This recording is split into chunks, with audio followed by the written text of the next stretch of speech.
இந்த 10 ரூபா காயினை ஒட்டி வச்சு பிராங்க் பண்ண போகிறோம். நீங்க நினைக்கலாம் ஏதோ ஏதோ கோமாளி மாதிரி ஏதோ என்னவோ பண்ணிட்டு இருக்கானம்மா அப்படின்னு, ஜோக்கர் மாதிரி அப்படின்னு.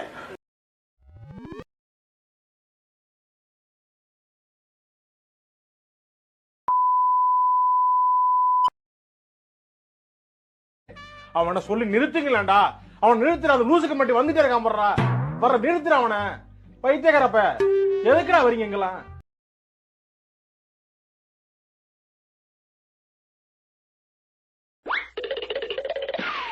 நீங்க ஒரு தத்தியா இருக்கீங்கன்னு நினைச்சோம். ஆனா இப்படி ஒரு புத்திசாலியா இருப்பீங்கன்னு நினைச்சே பார்க்கல. ரொம்ப நன்றி.